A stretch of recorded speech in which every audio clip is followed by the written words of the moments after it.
消費税 12% の真相。2026年2月8日の衆院選投開票を目前に控え、日本中を揺るがしている消費税 12% 論争について、これまでの経緯、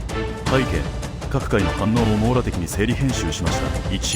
騒動の原点。東京27区討論番組での生々しいやり取り。今回の騒動は単なるネットの噂ではなく、2026年2月1日に配信されたネット討論番組における候補者同士の直接対決から火がつきました。議論の発生プロセス。東京27区中野区、杉並区の一部で国民民主党の候補者が自民党の目玉公約である食料品などの消費税2年間ゼロについて鋭い切り口で質問を投げかけました。国民民主側は2年後にゼロ期間が終了した後、元の 10% に戻すのではなく、財源不足を理由に標準税率を 12% へ引き上げる計画があるのではないかと追及しました。自民党候補の発言内容。これに対し自民党公認の新人候補は当初否定しようとしたものの、具体的な政策議論の有無を問われ次のように述べました。財政の持続可能性を議論する党内や省庁の勉強会レベルでは、北欧のような複数税率の仕組みを参考に食品を低く抑える代わりにそれ以外の標準税率を 12% 程度にするというシミュレーションが一つの選択肢として存在していることは事実だ。このシミュレーションの事実を認めたという言葉が番組視聴者やネットメディアによって自民党の隠された本音として瞬時に拡散されました。2、なぜ 12% なのか。専門家が描く増税の論理的根拠。なぜ中途半端な 12% という数字なのか。そこには財務当局や経済学者が長年議論してきた税収のバランスシートに基づいた計算があります。食料品ゼロによる税収欠陥の補填。自民党が掲げる食料品ゼロ2年間を実行した場合、国の税収は約4兆円から5兆円規模で減少します。専門家のシミュレーションによれば、食料品を今後も恒久的に低く据え置く、例えば 5% や 0% にする場合、教育無償化や防衛費、社会保障費の膨張を支えるためには、標準税率を現在の 10% から 12% に引き上げなければ国家財政の帳尻が合わないという計算が成り立ちます。2028年というタイミングの意味。 SNS 上で語られている2028年増税説には以下の政治的サイクルが根拠として挙げられています。2026年2月の衆院選が終われば、次の解散総選挙まで数年の空白が生まれます。食料品ゼロの期限が切れる2028年はちょうど選挙の記憶が薄れ、かつ財源不足が深刻化する時期です。このタイミングで食料品は低いままにする代わりに他を 12% にさせてほしいと持ちかけるのが政府にとって最も抵抗が少ない増税シナリオであると多くの経済アナリストが分析しています。3、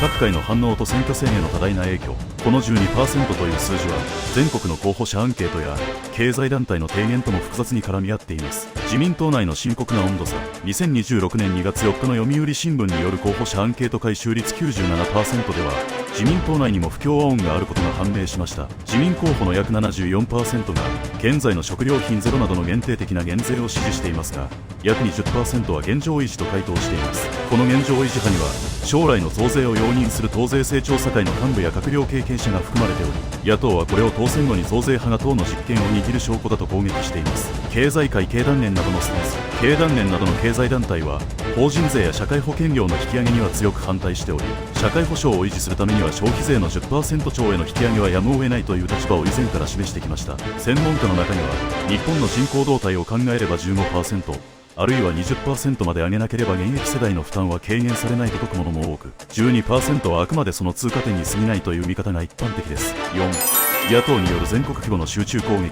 野党各党は東京27区の失言を自民党の急所とみなし、選挙戦最終盤のメッセージを消費税に集中させています。立憲民主党の戦略。野田佳彦代表は演説でステルス増税という言葉を多用しています。自民党は2年間の偽りの減税で国民の目をくらませ、選挙後に 12% への増税という本性を表すと不信感を煽る戦術をとっています。国民民主党と日本維新の会。国民民主党は自党の減税案103万円の壁の撤廃などに財源の裏付けがあることを強調しつつ、自民党の 12% 案は財政再建の失敗を国民に押し付けるものと批判しています。日本維新の会は大阪などの地盤で身を切る改革をセットにしない増税への拒絶反応を強めており、自民党との激しい票の奪い合いになっています。5、最新の有権者の不信感と情勢。2026年2月5日現在、SNS 上では消費税 12% が連日トレンド入りしており、ハッシュタグ消費税 12% を伴う投稿は100万件に迫る勢いです。街頭での起こり。各地の演説会場では有権者から自民党候補に対して本当に 12% にするのか、嘘をつくなという厳しいヤジが飛ぶ光景がニュース番組で報じられています。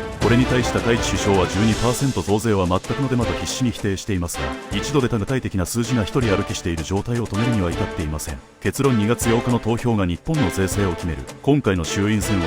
単なる議席争いを超え、以下のどちらの未来を選ぶかの国民投票の要素を呈しています。食料品ゼロという今そこにある恩恵を享受し、将来の増税懸念を政府の否定通りデマだと信じる道、12% という数字を具体的な計画の兆候と捉え、増税路線に明確な拒絶を示す道。2026年2月5日現在、各地の街頭演説では自民党候補者に対し 12% 増税は本当かという有権者からの直接的な抗議が相次いでいます。ネット世論と街頭の温度感、 SNS ではハッシュタグ消費税 12% が連日トレンドの上位を占め、拡散数は100万件に迫っています。特に若年層や子育て世代の間で、結局後で高く取られるなら意味がないという失望感が広がっており、無党派層が野党に流れる大きな要因となっているとの分析もあります。結論、私たちが直面している現実、この 12% という数字はもはや単なる噂ではなく、政府が直面している社会保障費の爆発と公約による税収減を解決するための極めて生々しい解決策の一つとして浮上してしまったものです。高市首相がデマだと否定し続けても、党内の重鎮たちが現状維持を主張し、現場の候補者がシミュレーションの存在を認めてしまった以上、この疑念は選挙後の政治運営に長く影を落とすことになります。2月8日投開票日の注目ポイント、今回の選挙は自民党の2年間の恩恵という約束を信じるか、それともその後に隠されているとされる 12% を警戒するかという